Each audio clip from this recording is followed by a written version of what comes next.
सत्य को खोजने वाले आप सभी साधकों को हमारा नमस्कार।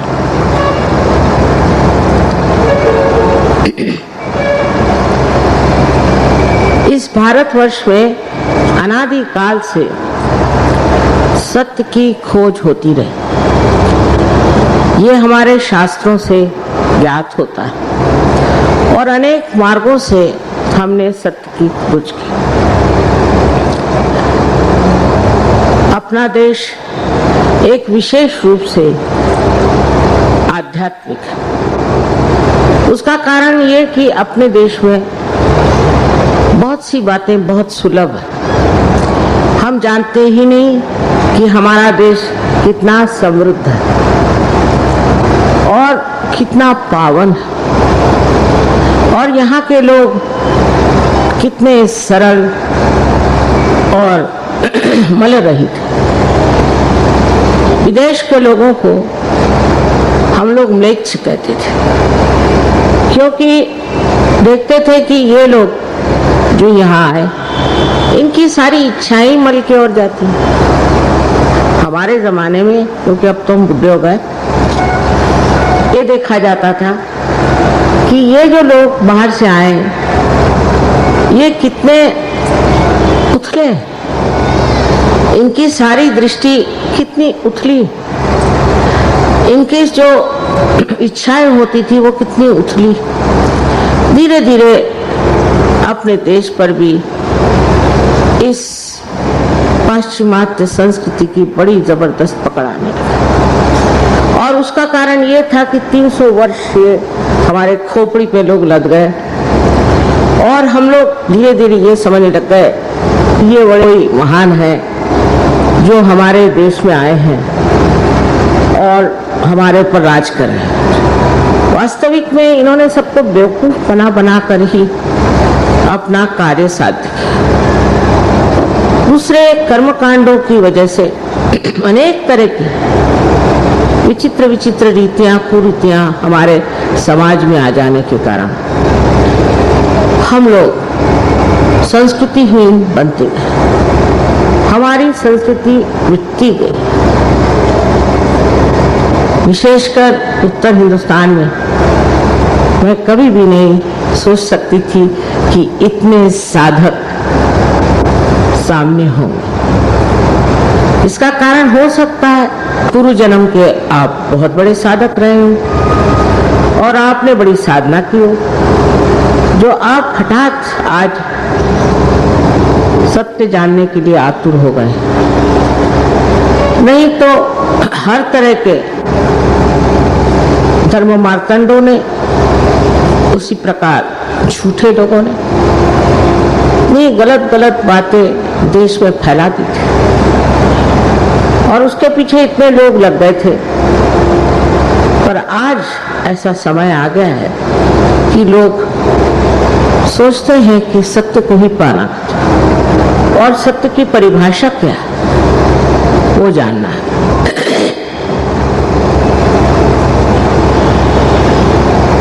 सत्य क्या है ये अगर मैं आपको बताऊं तो आपको विश्वास नहीं कर लेना चाहिए, क्योंकि मैं कह रही हूं, किंतु से परखना चाहिए।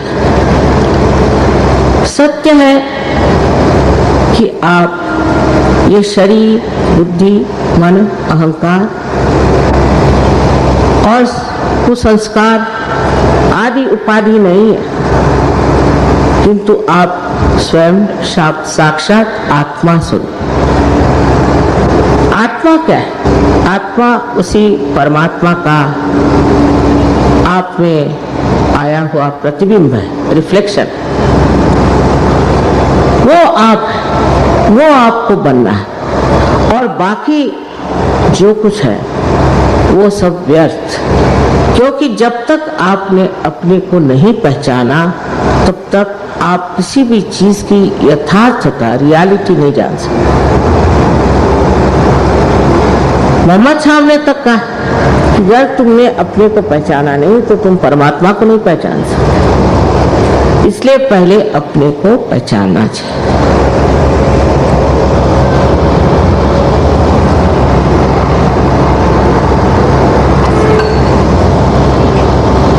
मैंने पहचानना जो है वो एक विशेष स्थिति है। आज आप मानव स्थिति में, और मानव स्थिति से आगे और कोई स्थिति जरूर होनी चाहिए, नहीं तो आजकल का जो हम संसार में उपद्रव देख रहे हैं और जो हर तरह की नष्ट भ्रष्ट व्यवस्थाएं देख रहे हैं, तब इसका कोई न कोई ऐसा मार्ग तो होगा ही जिससे मनुष्य का उद्धारण हो जाए। उनके उद्धार की बात तो सब साधु संतों ने करी और जितने भी बड़े बड़े अवतरण हुए उन्होंने कही। फिर वो उद्धार कब होगा और कैसे होगा? सहज प्रणाली की बात मैंने कही, ऐसी बात ये अनादि काल से इसे सहज कहा जाता है। जो ये प्राप्त करना है यह है सहज। पर पहले जमाने में ऐसे ऐसे लोग हो गए जो गलत रास्ते पर लोगों को ले जाते थे। ये किताब पढ़ो तो हो जाएगा, गंगा जी में नहाओ तो हो जाएगा, नहीं तो और कुछ उपद्रव करो तो हो जाएगा। ऐसी नानाविध उपकरणों से लोगों को आच्छादित कर दिया, पूरी तरह से ढक दिया, उनका दिमाग में भर दिया। अब जैसे एक छोटी चीज है सत्यनारायण की पूजा, अब लोग उसमें दिमाग भी नहीं लगाते कि जब नारायण स्वयं सत्य स्वरूप है तो उसमें सत्य लगाने क्या। अंधे जैसी ये सारी प्रथाएं हमारे यहाँ होती रही। ये हिंदू धर्म में हुआ ऐसा नहीं, ईसाइयों में इससे भी ज्यादा और उससे भी ज्यादा मुसलमानों में। लकीर की फकीरी जो पकड़ ली उससे उनका उद्धार तो नहीं हो सकता, कभी भी नहीं। लेकिन जो कहा गया है कि तुम्हारे ही अंदर वो है, उसे खोजो, उसको प्राप्त करो। उस चीज को सब भूल जाते। एक तो स्त्री आचार कि ये खाएंगे नहीं, वो खाएंगे नहीं, सर मुड़ाएंगे और शरीर पे कुछ कपड़ा नहीं रखेंगे, ये सब करने से हमें परमात्मा प्राप्त हो। एक सादी सरल बात को सोचना चाहिए कि परमात्मा आपके पिता है। कोई भी पिता चाहेगा कि मेरा बेटा भूखा मरे, और जो उस पिता के पिता, सारे पिताओं के पिता, जो जिनसे कि पिता का स्वभाव हम पितृत्व को प्राप्त करते हैं, वो परमात्मा ये चाहेंगे कि आप अपने सर मुड़ाओ और भूखे मरो। किंतु मनुष्य धर्म के मामले में सोचता नहीं कि जो धर्म हम पालन कर रहे हैं उससे क्या लाभ, उससे हमने क्या प्राप्त किया। हम तो जानते हैं कि जितने ऐसे धर्मावलंबी हैं जो धर्म के लिए बहुत कठिन से कठिन तपस्या वगैरह करते हैं, वो इस कदर गुस्से होते हैं कि उनके पास जाना मुश्किल। और अगर आप जाइए भी तो कोई लकड़ी वकड़ी लेके साथ जाइए, क्यों? उनको तो बात बात में गुस्सा था। अभी मैंने एक इसमें लिखा कि कारण क्या है, इसका साइंटिफिक कारण। साइंटिफिक कारण यह है कि हमारे अंदर जो जीन्स है उसका एक डेटाबेस, उसमें 3 चीजें हैं। एक तो कार्बोहाइड्रेट्स है, एक नाइट्रोजन, एक फास्फोरस। जिस वक्त हमारे अंदर तपस्विता घुस जाती है तब जल जल के हमारा पानी खत्म हो जाता है। ये जो पेशियां सेल्स है इसका पानी खत्म हो गया। अगर फास्फोरस को आप पानी से निकाल लीजिए तो भड़क जाएगा, और इसलिए लोग जो है वो भड़क जाते हैं। तो इस कदर की तपस्विता बहुत ही शांति के विरोध में, क्योंकि शारीरिक ही ऐसी क्रिया है। इसलिए आपने देखा पहले जमाने में दुर्वासा एक थे, वो ऐसे शाप दे देते, उनको सिर्फ शाप देना ही आता था, किसी को उद्धार किया नहीं मैंने सुना। यह अध्यात्म नहीं, आत्मा का प्रकाश एक तरफा नहीं चलता, चारों तरफ फैलता। और ऐसा आदमी अपनी शांति में, अपने गौरव में शांत। ये स्थिति आने के लिए कोई चीज छोड़, उसको छोड़, उसको छोड़, कोई चीज छोड़ने की जरूरत नहीं। जो भी कुछ संसार में है वो वहां अपनी जगह।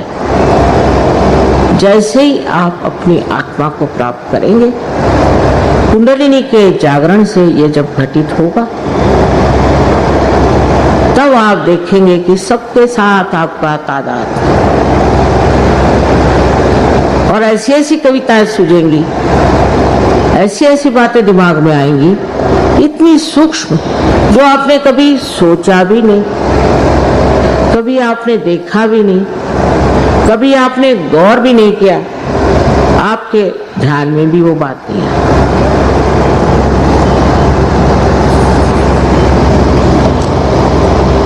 इस स्थिति को प्राप्त करने के लिए पहले नानाविध उपचार लोग करते थे, गुरुओं को मानते थे, बहुत कोशिश करते थे, पर नहीं बनता था। ये बात बिल्कुल सही है कि कुंडलिनी का जागरण बहुत कठिन है। और एक बार किसी ने श्री रामदास स्वामी, जो कि शिवाजी के गुरु थे, उनसे पूछा कि कुंडलिनी का जागरण कितनी देर में होता? उनका जवाब था कि तत्क्षण, उसी क्षण होता, लेकिन लेने वाला भी चाहिए और देने वाला भी चाहिए। तो लेने वाले तो मुझे दिखाई दे रहे हैं सामने बैठे, और ये जमाना ऐसा है, इस जमाने में आदमी एक कश्मकश में इतना ज्यादा, ये जमाना ही कलयुग की घोर कलाओं का त्रासित मानव का एक बहुत ही जालिम जमाना है। एक दूसरे से बैर रखना, एक दूसरे को तकलीफ देना, एक दूसरे पे जबरदस्ती करना, वो चाहे घर गृहस्थी में हो, चाहे बाह्य में हो, वो राजकारण में कि और किसी भी प्रांगण में हो, ये कार्य होता है। और बहुत से लोगों को ये एहसास ही नहीं होता कि हम गलत काम कर रहे हैं, कि हम किसी पे जबरदस्ती कर रहे हैं, या किसी को हम मार रहे हैं, पीट रहे हैं। और ये हर एक धर्म में हो रहा है। ऐसा कोई धर्म नहीं जहाँ मारपीट नहीं, जहाँ आफत नहीं। और लोग इस बात को मानने को तैयार ही नहीं है कि उनका धर्म सारे धर्म से ऊंचा नहीं, कोई विशेष धर्म नहीं। अगर आपका धर्म ऐसा विशेष है तो क्यों मर रहे हो, क्यों ऐसी हालत हो रही, क्यों तकलीफ में पड़े हो? हमारा धर्म सबसे ऊंचा। आप अगर कल दूसरे धर्म में पैदा होते तो उस धर्म के लिए आप यही बात, यानी धर्म को लेकर लड़ना, ये परमात्मा के लिए बड़ी भारी लांछना, बहुत बड़ी लांछना। वो जमाना था, उस जमाने में जैसी जरूरत थी उन लोगों ने वो बात की, पर उनको अदल बदल के ये वो करके और दूसरी बातें सामने ला करके और परमात्मा के नाम पे लड़ना, इससे बढ़ के और कोई पाप नहीं। दूसरों को मारना भगवान के नाम पर, पीटना भगवान के नाम पर। जो परमात्मा क्षमाशील, दयाशील, करुणा के सागर, उनका नाम लेकर के ऐसे दारुण कार्य करना किसी भी धर्म की लांछना। किस चीज के लिए लड़ रहा है? कोई जमीन के लिए लड़ रहा है। ऐसे लोग जो निराकार में विश्वास करते हैं वो जमीन के लिए लड़ रहे हैं। अरे जब आपका निराकार में विश्वास है तो ये जमीन के लिए क्यों लड़ रहे? लेकिन ये सब कहने से भी कुछ नहीं होने वाला। जिन्होंने ऐसा कहा वो निष्फल हुआ। किसी ने सुना थोड़े, किसी ने माना नहीं। ऐसे भाषा ही रह गई, बातें ही रह गई, लेक्चर रह गया, लेकिन उसका कोई असर नहीं।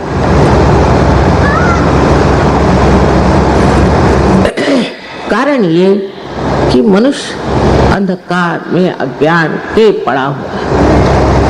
वही कबीर ने कहा कि कैसे समझाऊं सब जग अंधा। वही बात थी। ये दिल्ली, मैं आपसे कहती हूँ, मैं पहले सोचती थी कि यहाँ सर पटकना बिल्कुल बेकार। उसी दिल्ली में मेरी जीवितावस्था में मैं देखती हूँ, जाने किन शब्दों से मैं अपने आनंद को वर्णन कर सकती। इस जगह जहाँ कुंडलिनी का नाम किसी ने सुना था, किसी से कुंडलिनी की बात करो तो कहते कि आप हॉरोस्कोप देख के मैं अपना हॉरोस्कोप लेके आता हूँ। सो मैं कहती थी कि यहाँ कौन कैसे होगा, कुछ मालूमात ही नहीं कैसे होगा। लेकिन बाद में मैंने पाया कि यहाँ कोई पूर्वजन्म के बहुत बड़े साधु संत होंगे, खोजने वाले होंगे, ऐसे बड़े ही कोई धार्मिक लोग होंगे जो इस दिल्ली में आ गए और अब उनको ये इच्छा हो रही है कि हम अपने आत्मा को प्राप्त करें। वो जो उनकी पूर्वजन्म की एक आस थी वो आज जागृत है। नहीं तो मैं समझ नहीं पाती। मेरी शादी दिल्ली में हुई और मैं तो सोचती थी, भगवान ये क्या शहर है। यहाँ तो लोग सिवाय कपड़े के और जेवर के और पैसों के और सत्ता के कोई बात ही नहीं करता, और कोई बात ही नहीं करता, और कोई पूछता ही नहीं। और उसी दिल्ली में आज आप लोग अपने आत्म साक्षात्कार के लिए आए हुए हैं। ये परम भाग्य इस देश का है, इसका सौभाग्य है, क्योंकि भारतवर्ष एक बहुत महान देश, एक योग भूमि है। लेकिन हम इसके बारे में कुछ जानते नहीं। जब हम इस देश के बारे में कुछ जानते नहीं तो इससे हम प्रेम कैसे करेंगे, इसके प्रति हम जागरूक कैसे होंगे। मैं हैरान, लंदन जैसे जगह में रहती थी, वहाँ का इंग्लैंड देश इतना साहस, उसमें कुछ कहना चाहिए कि हिंदुस्तान के कितना जनान है, बहुत ही कम लोग, पर हर एक आदमी चप्पा चप्पा जानता है, हर एक बात मानता है और बड़े गौरव से। वहाँ कोई चीज है नहीं गौरवशाली, सच बात तो।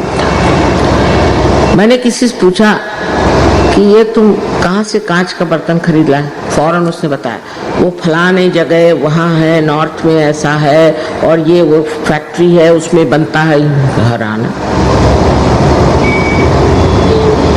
वहाँ पड़ोसी आपस में बात नहीं करते, पर हर आदमी जानता है कि ये देश क्या है, हर एक चीज को जानता, चाहे वो पढ़ा हो नहीं हो कुछ।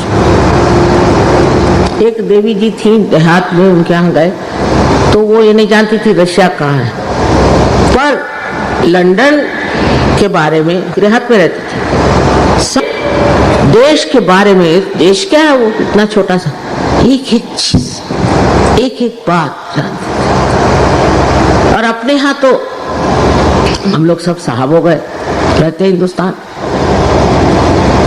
क्या हो गया पता नहीं, किसी के बारे में कोई बात किसी को मालूम नहीं। अड़ोसी पड़ोसियों की बस बुराई करते थे। ये मैं पहले की बात बता रहा, अब नहीं।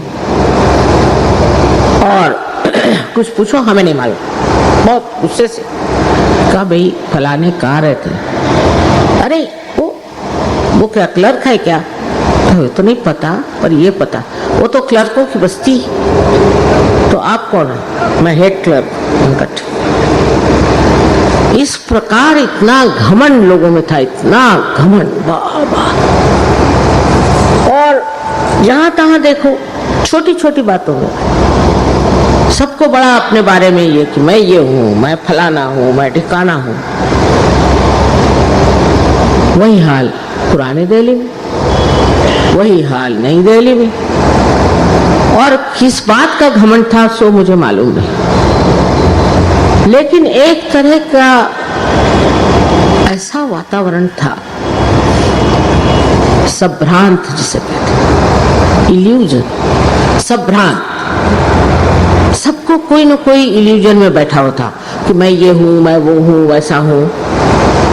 अगर आप पुरानी दिल्ली में जाइए तो वहां आप पूछो, भला फलानी इसकी दुकान का, क्यों साहब हमारी दुकान क्या बुरी, यहाँ बैठिए आप। अरे भाई आप ऐसी बात करें तो कौन बैठेगा आपकी दुकान में?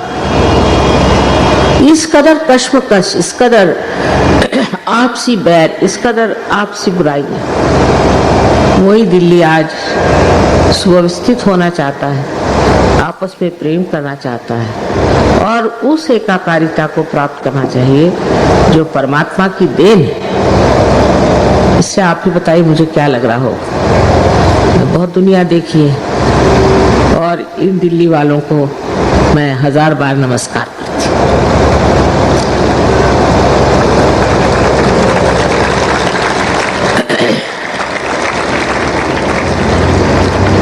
अब आप लोग अपनी जिम्मेदारियां भी समझ लें। आप ऐसे शहर में रहते हैं कि जिससे अपने भारतवर्ष की शौहरत सारे दुनिया में जानी जाती है। दिल्ली में जो कुछ भी होता है वो सारे दुनिया में जाना जाता है। क्या हो रहा है यहाँ पर, यहाँ के लोग कैसे हैं। एक आदमी कहीं दिल्ली में मर गया तो सारी दुनिया में शौहरत हो जाएगी और 25 आदमी और कहीं मर जाए उससे कोई मतलब। तो इसका मतलब ये तो हो गया कि आप महत्वपूर्ण हैं और आपका महत्व ये है कि आप इस देश की प्रतिनिधि, इस योग भूमि के, इस भारतवर्ष के आप प्रतिनिधि। आज आप आत्म साक्षात्कार के लिए आए, या बहुतों को हो भी गया, किंतु ये समझ लेना चाहिए कि जो जो आत्म साक्षात्कारी हैं उनका अपना अपना एक विशेष स्थान होता है और दिल्ली वालों का भी एक विशेष स्थान मैं मानती हूँ कि राजधानी में आप बैठे और इस राजधानी में जो आत्म साक्षात्कारी होंगे, जो आत्मा को प्राप्त करेंगे, उनके अंदर एक विशेष वैभवशाली शक्ति का प्रदर्शन होना चाहिए और वो वैभवशाली शक्ति है प्रेम और सत्य। सत्य और प्रेम दोनों एक है। जब आप सत्य को जानेंगे तो आप अपने आप ही शांत हो जाएंगे। जब आपने सत्य को जान लिया तब फिर विक्षुब्ध होने में या डिस्टर्ब होने की कौन सी बात है? कुछ भी नहीं, क्योंकि आप जानते हैं सत्य क्या है। पर सत्य और प्रेम दोनों चीज एक है।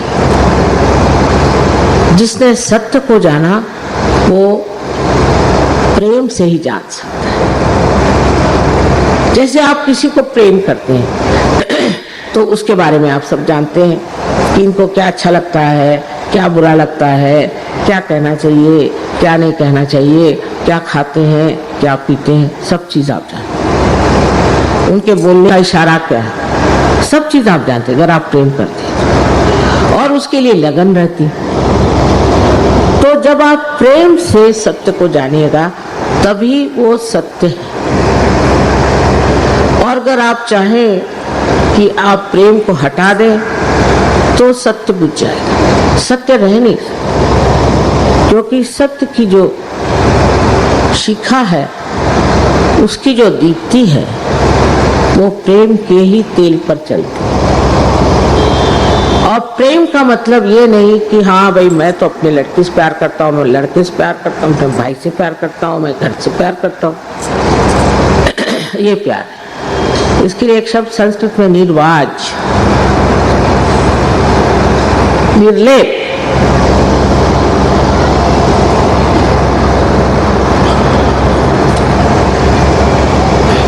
माने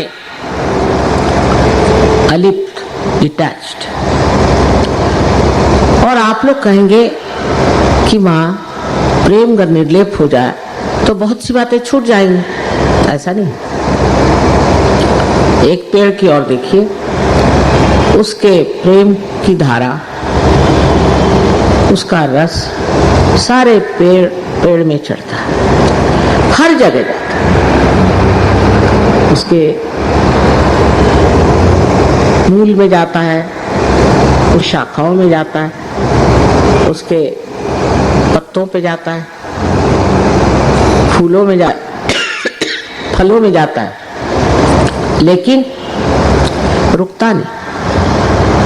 या तो विलीन हो जाता है आकाश की ओर, या वापस पृथ्वी में चला जाता है। वो किसी जगह रुकता नहीं। अगर वो रुक जाए, समझ लीजिए उसको एक फल बड़ा पसंद आ गया या एक फूल बड़ा पसंद आ गया, तो वो पेड़ ही मर जाएगा और वो फल और फूल सभी मर जाएंगे। इसलिए जिसका देना है उसका वो देना चाहिए। जिसको जो रस देना है वो अपने घर में, गृहस्थी में, समाज में, अपने देश में और सारे विश्व में जिसको जो देना है वो दीजिए, लेकिन उसमें लिपट न जाइए। उसमें लिपटना जो है वो एक तरह से कहना चाहिए जिसे अंग्रेजी में ऑब्सेशन कहते हैं, एक चिपक हो गई। अब वो कोई सी भी चीज हो, उससे आपकी प्रेम की शक्ति क्षीण हो जाए, बढ़ेगी नहीं। कहते हैं कि उदार चरिता नाम वसुधा ही व कुटुंबकम, सारी वसुधा ही, सारी सृष्टि, सारा धरा ही उसका कुटुंब है। ये प्रेम की महिमा है। और इस प्रेम की महिमा को अगर आपने जान लिया तो आश्चर्य होगा कि आत्मा के दर्शन से ये घटित होता है। मैंने देखा है जब लोग सहयोग में आते हैं तो सबसे पहले वो देखते हैं कि मेरे अंदर क्या त्रुटियां हैं, और मुझे आके बताते हैं माँ ये देखिए महामूर्ख मैं हूँ, मैंने ऐसी ऐसी मूर्खता करी, ये क्या चाहिए। मैंने कहा तुम्हारे कन्फेशन मुझे नहीं चाहिए, तुम लिख के रखो। फिर मैं ऐसा बना, फिर मैंने वो किया, मैंने उसको ठगा, मैंने उसे जबरदस्ती करी, सब मुझे बताते। पहले मुझे दिखाई नहीं देता, अब तो मानो जैसे मेरे सामने मेरा एक आत्मा एक शीशा बन के खड़ा हो और मुझे गलतियां समझ में आ रही और मैं सोचता हूँ मैं इतना खराब था। तो मैंने कहा चलो जो हो गया सो बीत गया, अब भूतकाल तो है नहीं, खत्म हो गया, छोड़ो उसे। अब वर्तमान में तुम खड़े, वो सब स्वच्छ हो गया। और जिस तरह से कमल गंदे पानी से निकल करके सुरभित होकर ऊपर आ जाता है और इस सारे वातावरण को सुरभित करता है, उसी प्रकार अब तुम होगा। भूल जाओ। इसलिए जो गत है, जो भूत है, उसे भूल जाओ। और पर वो भूल ही जाता है, बाद में धीरे धीरे उसकी जब प्रगति होती है तो भूल जाता है।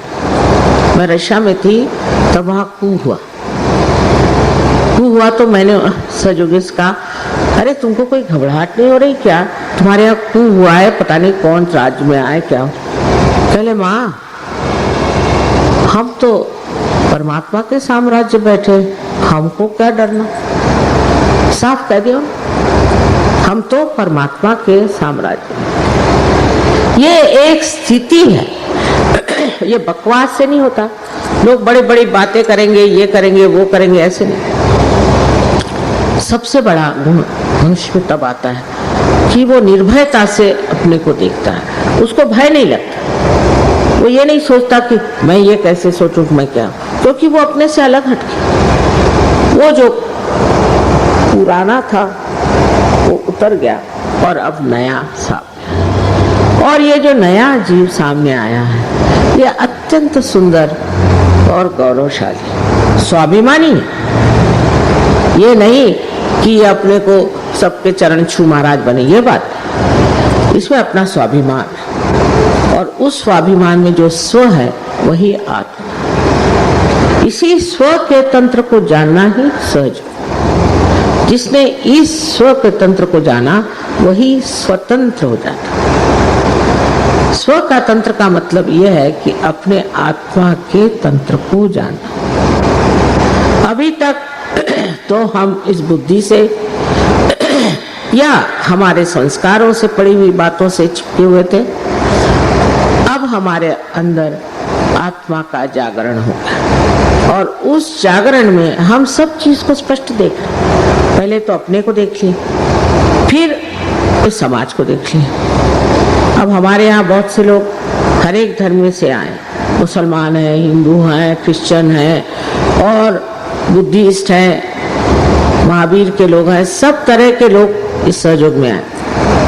और सबसे पहले मैंने ये देखा कि उन्होंने अपने समाज के बारे में मुझे बताया। जैसे कोई जैनी आए तो उन्होंने बताया माता जी ये जैनियों का दिमाग ठीक करो। कोई सिख आए, उन्होंने बताया भाई सिखों का दिमाग ठीक करो। कोई ईसाई आए तो उनको माँ ईसाइयों को कब ठीक करोगे आप। हर एक में मैंने ये चीज देखी कि फौरन वो अपने से हट करके अपने समाज को देख रहे, अपने घर के लोगों को देखने लगते, समाज को देखने लगते, फिर देश को देखने लगते, और फिर पूरे विश्व को, सारे ग्लोबल प्रश्नों को लेकर के वो उलझ जाते हैं कि माँ देखो ये प्रश्न है, अब देखो वहाँ ये हो रहा है, आपको कुछ ना कुछ करना होगा, आपको देखना होगा। मैंने कहा तुम अब दुनिया भर की मेरे ऊपर क्यों परेशानी डाल रहे, आप ही कर सकते, इसको आप करिए, इसको आपको ठीक करना है, ये आदमी ठीक नहीं उसको ठीक करिए। इस तरह से उलझ गए किस चीज में कि जो सारे विश्व का प्रश्न। बताइए, एक सर्वसाधारण मनुष्य, एक खेतीहर है, वो सिर्फ अपने खेती की बात करे तो समझ में आता है, पर वो भी देख करके कहने लगा कि अच्छा ये राबिन को मार डाला इन लोगों ने, ऐसा क्यों मार डाला, माँ आप इनकी शांति के लिए कुछ करो, इनके शांति का ठिकाना लगा। मैं हैरान हो गई, इसने कहाँ से पढ़ा, मैं अखबार में आया था, एक शांति के दूत को मार डाला। आंखों में आंसू, कहा वो इन्होंने कभी उसको देखा भी नहीं, जाना भी नहीं कौन था कौन नहीं, पर अखबार में पढ़ा हूं। इस प्रकार एक सारे ही विश्व के साथ तादाद में विश्व का जो आत्मा है, विश्वात्मा, उससे एकाकारिता घटित होती है, और जो वो आत्मा दुखी है वही अपने अंदर मनुष्य महसूस करता है, ऐसा वो विशाल हृदय हो जाता है। उसको अपनी छोटी छोटी बातें, छोटी छोटी यातनाएं नहीं सोचता। वो ये नहीं सोचता कि मुझे ये तकलीफ है, वो तकलीफ है, ये परेशानी, बिल्कुल नहीं सोचता। उसको लगता है ये विश्व के प्रश्न कैसे ठीक होंगे, ये विशालता। फिर ऐसे आदमी के अंदर शक्ति आ गई, वो भी परमात्मा की शक्ति। जब वो ये सोचने ही लग गया तो वो प्रश्न भी ठीक हो जाता है। उसकी इस विशालता से वो प्रश्न भी अपने आप हल हो जाता है। बहुत से लोगों को मैंने देखा है कि माँ देखिए ऐसा हुआ एक बार कि हमें बड़ा प्रश्न पड़ा कि फलाने देश में ऐसी लड़ाई हो रही, तो हम लोगों ने सोचा प्रार्थना करें, मेडिटेट करें, कुछ करें और इच्छा करें, तो दूसरे दिन पेपर में आया कि सब शांति हो। अब कोई विश्वास नहीं करेगा अगर कहा जाए कि ऐसा कोई कर सकता है, लेकिन क्यों नहीं विश्वास करता मनुष्य? क्योंकि मनुष्य अपनी विशालता को, अपने बड़प्पन को जानता नहीं। जब तक उसने अपने को पहचाना नहीं तो वो अपना बड़प्पन कैसे जानेगा? वो कैसे जानेगा कि वो क्या चीज है, उसकी गरिमा क्या है और उसकी शक्तियां क्या है? आत्मदर्शन के बाद ही आपको ये सब प्राप्त हो सकता है। कुंडलिनी के बारे में तो आप जानते ही हैं क्या है, चक्रों के बारे में भी आप जानते हैं क्या है, और चक्रों के जागरण से क्या होता है अभिव्यक्ति। अभी अगर हम सिर्फ यही बात करें कि ये तंदुरुस्ती अच्छी होती, वो तंदुरुस्ती होती, तो लोग कहेंगे कि आपके अस्पताल खुले बैठे। सिर्फ अपनी तंदुरुस्ती अच्छा करना ये अब सहयोग का कार्य नहीं रहा, ये जमाने लग गए। पहले जो आता था वो मेरे बाप के, नाना के, दादा के, बाबा के सगे लड़के को कुछ हो रहा है, फिर माँ उसको आप ठीक कर, फलाना शराब पी रहा है तो फलाना ये कर रहा है तो फलाना वो कर रहा है, यही चीज चलती थी।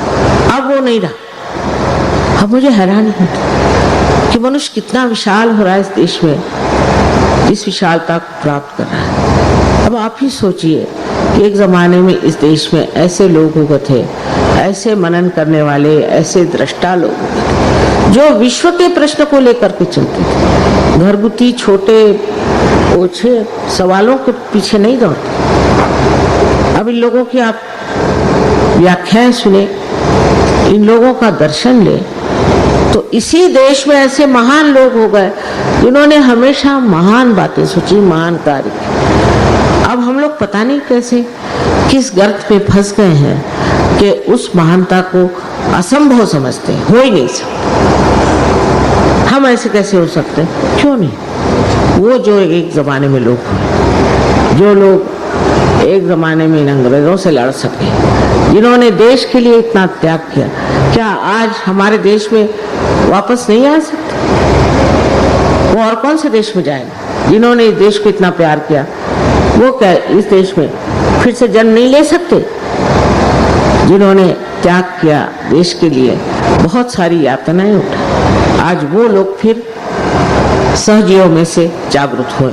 मुझे पूर्ण आशा है कि जो अपने देश को प्यार करेंगे और देश की व्यवस्था ठीक करेंगे, शांति, अमन आदि सब चीजें लाएंगे, उसके बाद जब ये देश ठीक हो जाएगा तो और भी देश देखा देखी ठीक हो जाएगा। हमारे सामने तो विश्व के प्रश्न है ही, किंतु ये सोचना है कि इसमें कौन सा देश अगुवा होता है, कौन सा देश इसका झंडा उठाता है, कौन से देश के लोग ये कहते हैं कि हम एक ऐसा आदर्श देश बनाकर दिखाएंगे जहां लोग ऊंचे आध्यात्मिक स्तर पर, हमारे सहयोग में आध्यात्म का यह मतलब नहीं कि बीवी के छोड़, बच्चों को छोड़ और जंगल में भाग, बिल्कुल भी नहीं। अपने ही अंदर अपने दर्शन करके इस उच्च स्थिति को प्राप्त करना, इस विशेष स्थिति जो हमारे लिए बनी हुई है, जिसे हम प्राप्त कर सकते हैं। ऐसी कोई कठिन बात नहीं, ऐसी कोई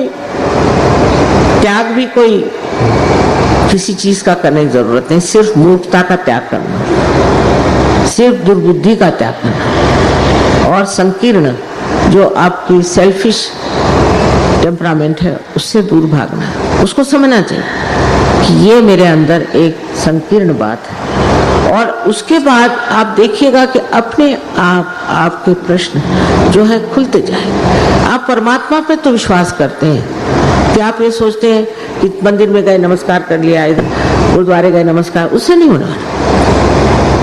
अंदर में ये विश्वास जो आज तक हम करते आए, वो धर्म हमारे अंदर नस नस में बस जाना। इस धर्म की महिमा ऐसी है कि इस धर्म के कारण अनेक महात्माएं इस देश में, मैं तो कहती इससे ज्यादा तो किसी देश में हुए ही नहीं। इस देश में जितने महात्माएं हुए और कहीं नहीं हुए, जितने साधु संत हुए इतने कहीं नहीं हुए। इसका मतलब अपना भारतवर्ष एक महान योगदान सारे दुनिया को दे सकता। मैं अभी चाइना गई थी तो मुझे बड़ा आश्चर्य हुआ कि चाइनीज वैसे तो पॉलिटिकली चाहे हमारे विरोध में हो, लेकिन कहते थे कि हम तो हिंदुस्तान से बहुत कुछ अपेक्षा करते हैं, बहुत कुछ एक्सपेक्ट करते हैं। मैंने कहा क्या? पहले आध्यात्म,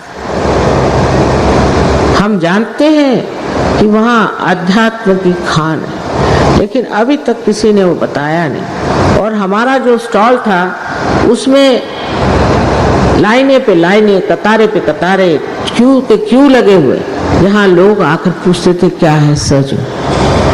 पेपर में तक आया, अमेरिकन भी हैरान हो गए कि इसमें क्या रखा हुआ है, यहाँ क्यों इतने लोग बैठा।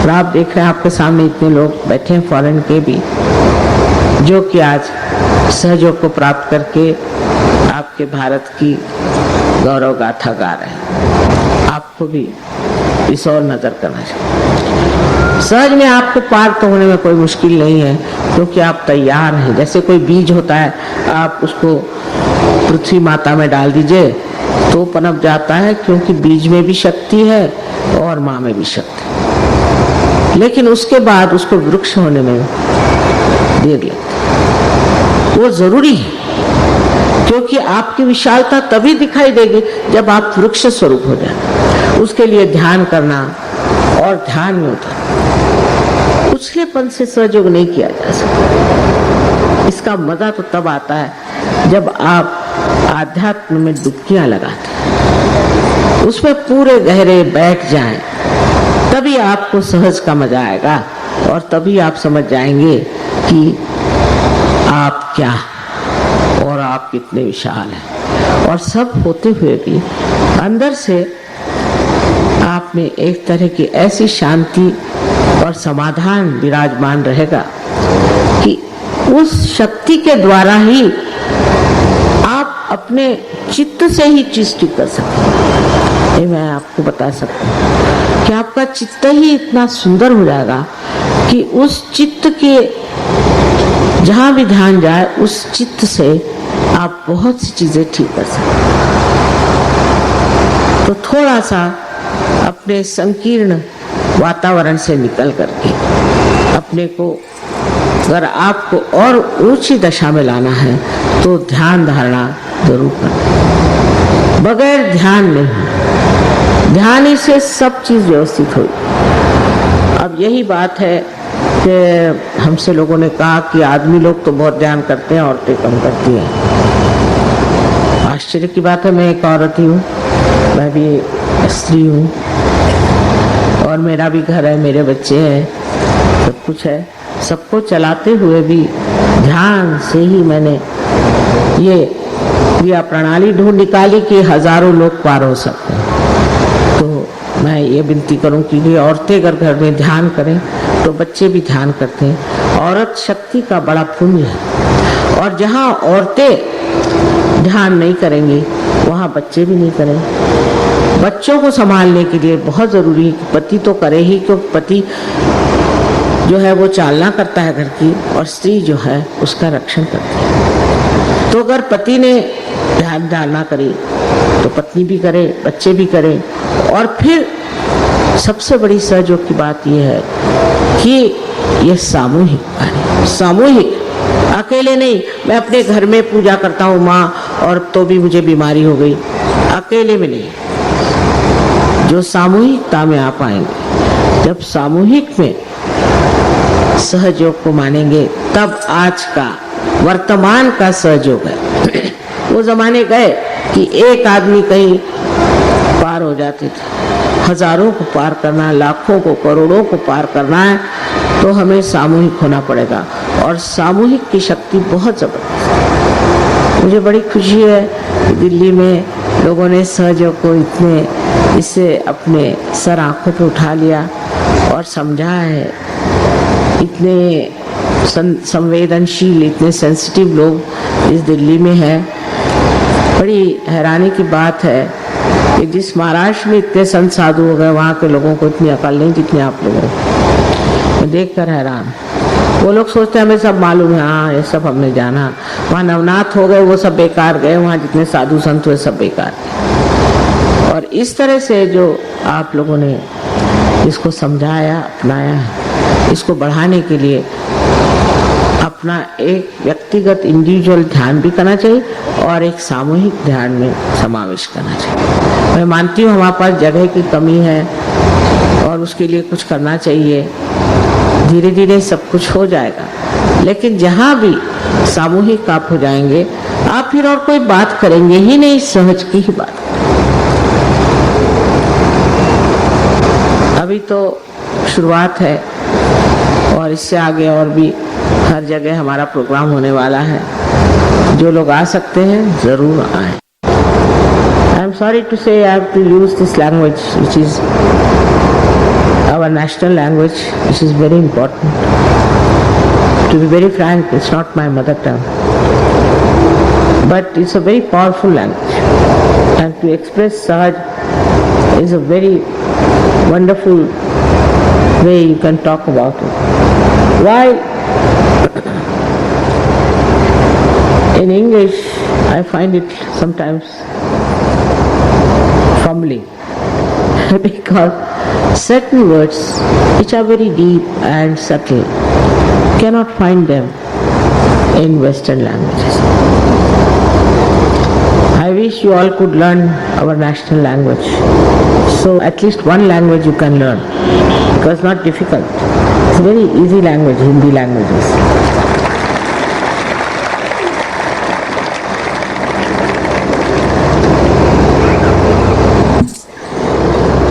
I hope you are all comfortable here, and as you say that you have come for the comfort of your spirit, I am sure with meeting all these people you must be very happy, and I hope there are no complaints about your staying or your food and all that.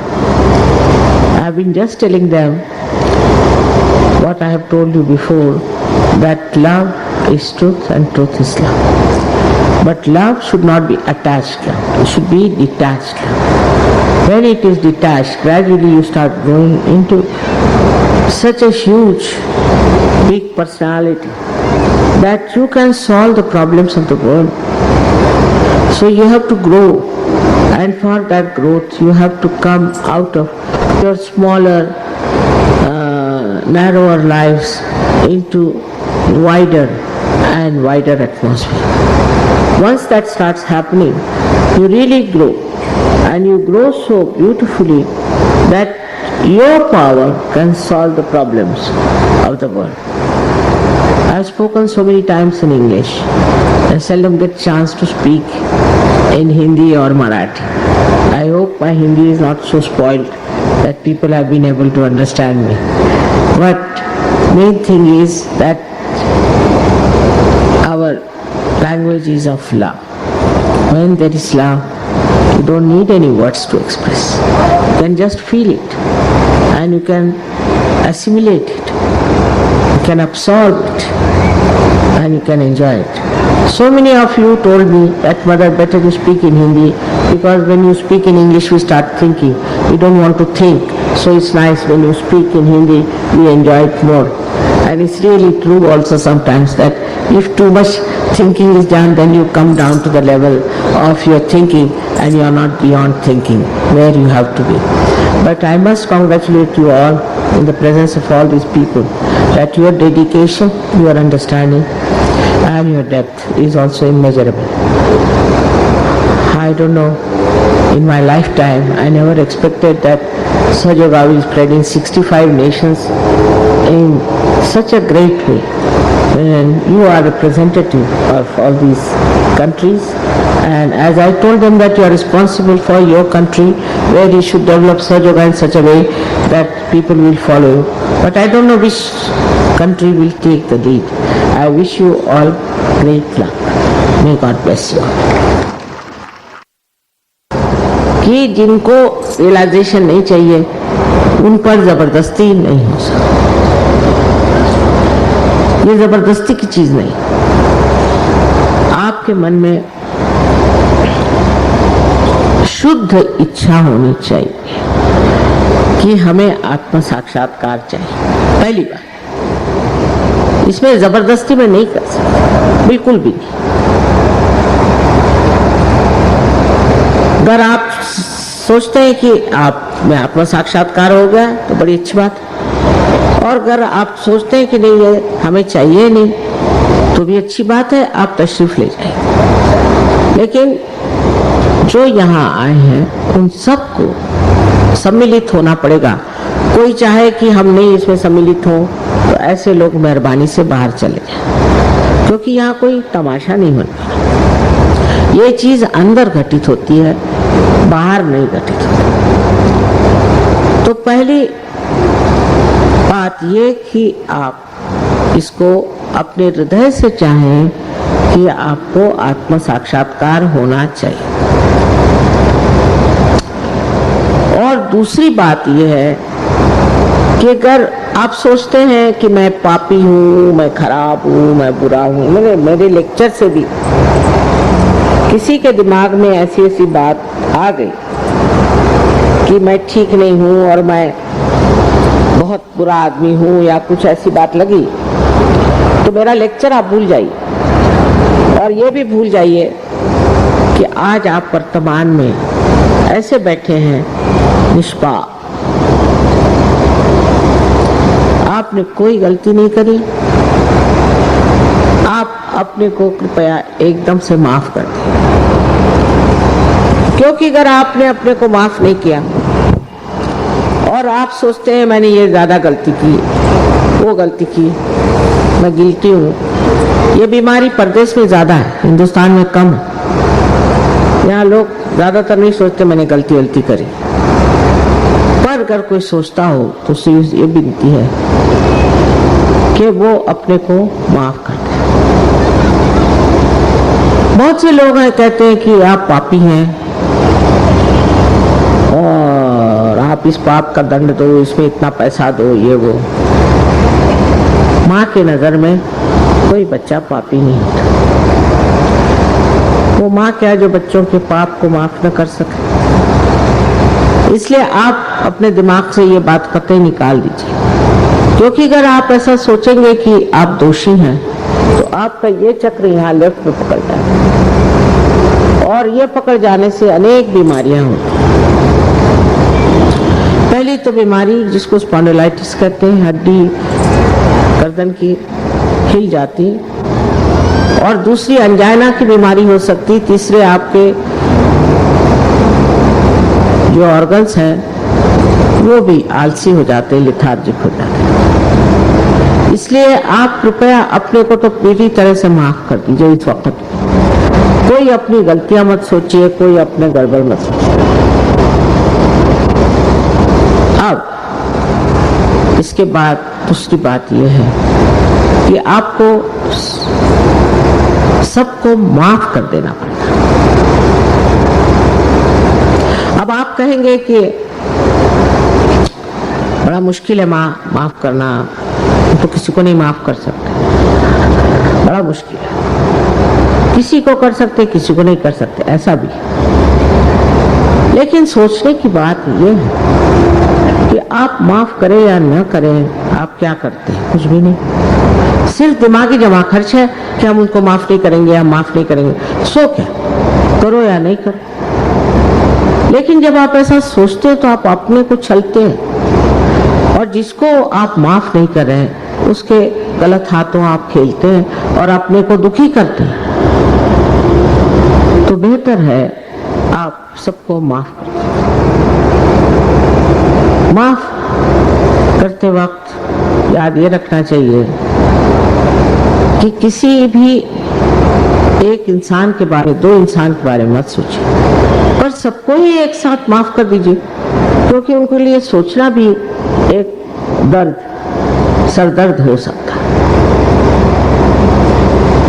इसलिए सबको एक साथ माफ कर दीजिए। माफ करना बहुत जरूरी है, क्योंकि ये जो चक्र आज्ञा का चक्र है ये बड़ा संकीर्ण इस तरह से, और जब तक आप माफ नहीं करेंगे ये खुलेगा नहीं, और ये खुलेगा नहीं तो कुंडलिनी कैसे चढ़ेगी? जैसे ही आप माफ कर देंगे खुल जाएगा, तो कुंडलिनी ऊपर चढ़ सकती है और ब्रह्मरंध्र को छेद सकती है। तो बहुत जरूरी है, खासकर इस वक्त ये समय, ये क्षण ऐसा महत्वपूर्ण है कि इस वक्त अगर आप माफ नहीं करेंगे तो कुंडलिनी चढ़ेगी नहीं, आपको आत्म साक्षात्कार नहीं मिलेगा। इसलिए आप सब कृपया सबको माफ कर दीजिए। पूरी तरह से ये कहो कि मैंने सबको माफ कर दिया, किसी बारे में सोचो भी नहीं, सबको मैंने माफ कर दिया।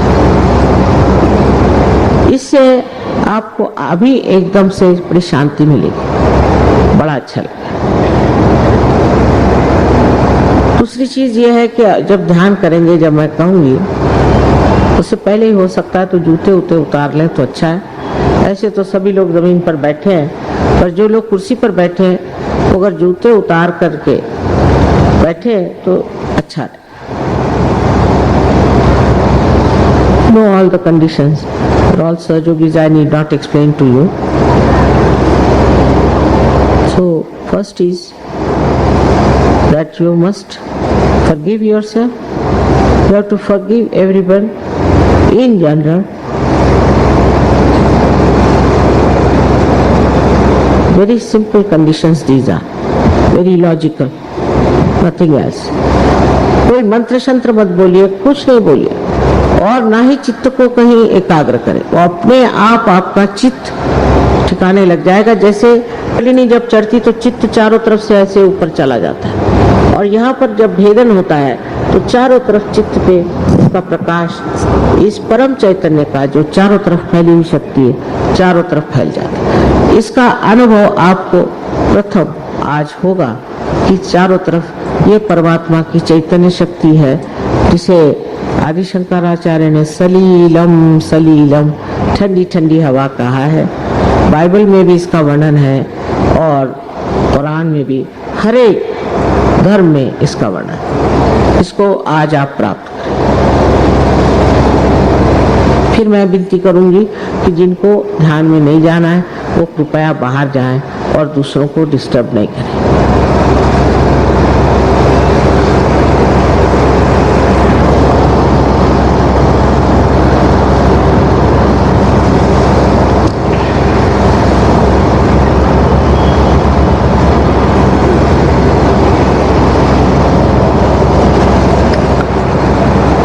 हिंदुस्तानी बड़े धनबाद है, बहुत भाग्यशाली।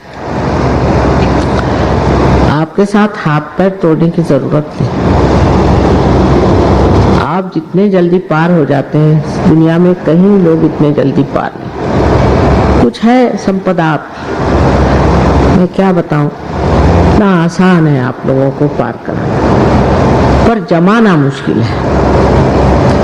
आसानी से चीज मिलने पर हिंदुस्तानी उसकी कदर नहीं करता। इसलिए ये ना सोचिए कि जो आपने पाया है आसानी से वो आपके पास बना रहेगा जब तक आप उसको पूरी तरह से अपने अंदर स्थापित नहीं करेंगे। होगा तो बहुत जल्दी, मैं आपसे बता रही हूँ, एकदम मैं जानती हूँ ये हुआ है और होगा, लेकिन उसको स्थापित करना, उसकी इज्जत करनी होगी। अपने आत्म साक्षात्कार की अगर आप इज्जत नहीं करेंगे तो बेकार है। जैसे कि बीज हैं, पनप जाए और ऐसे ही पड़ जाए कहीं तो चिड़िया उसको चुग लेगी। आपको इसमें पूर्ण श्रद्धा पूर्वक अपने प्रति आगे बढ़ने की इच्छा रखनी चाहिए। और एक ये वचन माँ को देना चाहिए कि आप लोग सहयोग में एक वृक्ष के समान होकर दिखाएं। यही मुझे मांगना है और कुछ नहीं। अब सिर्फ इस तरह से आप ऐसे मेरे और हाथ करें और हाथ, आंख अब बंद कर ले, चश्मा उतार ले, आंख बंद कर, दोनों हाथ मेरे। मेरा कोई लेना देना नहीं है, ये समझ लीजिए आप। जैसे पृथ्वी में आप बीज बोते हैं तो क्या आप पृथ्वी को कुछ देते हैं? उसी तरह की चीज है। अब आप अपना लेफ्ट हैंड मेरी ओर करें और आंख खोल ले और सर झुका ले, और राइट हैंड अपने तालू के ऊपर, जिसे ब्रह्मरंध्र कहते हैं, तालू के ऊपर, जो कि बचपन में एक बहुत नरम सी हड्डी होती है, उसके ऊपर आप अपना राइट हैंड रखें।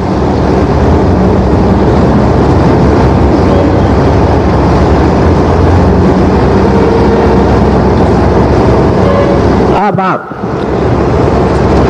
फिर से सर झुका लें और राइट हैंड मेरे और सर झुका के लेफ्ट हैंड से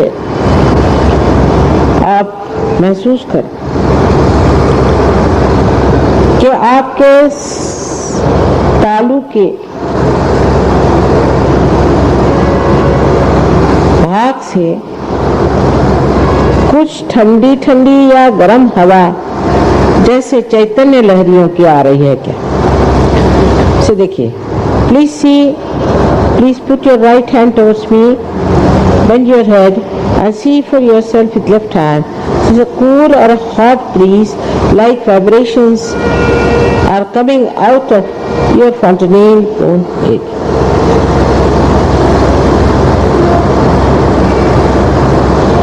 किसी किसी को दूर आती, किसी को नजदीक आती। अब अगर गर्म आ रही है तो मतलब न तो आपने अपने को माफ किया है या दूसरों को नहीं माफ किया। If it is hot, that means you have not forgiven others, nor you have forgiven yourself. So please do that now. आप लेफ्ट हैंड मेरी ओर, फिर से लेफ्ट हैंड करें। Please put your left hand towards me, please again, and put down your head and see for yourself now with your right hand. Again, if there's a cool or a hot breeze coming out of your fontanelle bone area. Left hand मेरे ओर करें और अपने तालू से देखिए कि ठंडी और या गरम गरम हवा आपके सर में से आ रही क्या? गरम नहीं आनी चाहिए। अपने घर माफ कर दिया सबको और अपने को माफ कर दिया तो गरम नहीं आएगी, एकदम ठंडी आएगी, बहुत ठंडी भी नहीं आएगी।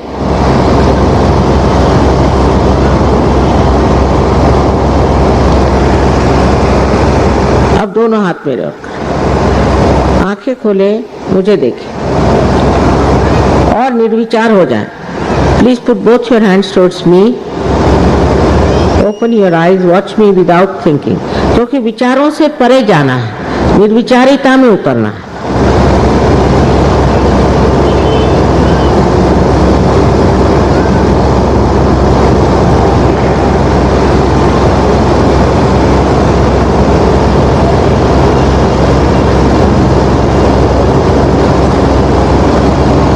किसी किसी को नीचे से ठंडी हवा आ रही हो तो ऐसे ऊपर कर ले, इस तरह से।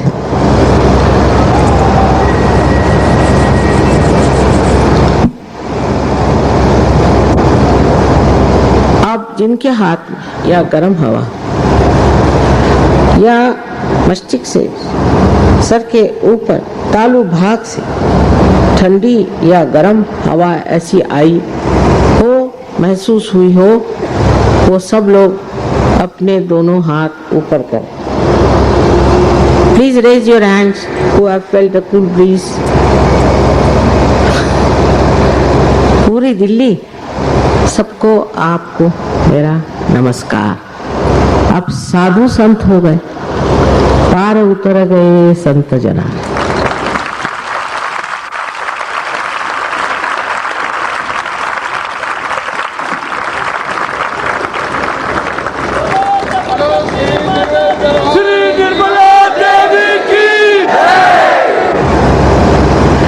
सबको अनंत आशीर्वाद है और एक ही वचन मैंने आपसे मांगा था कि सब लोग प्रेम पूर्वक श्रद्धा पूर्वक ध्यान करें। शाम को कम से कम 10 मिनट भी ध्यान कर लिया तो बहुत अनंत आशीर्वाद है।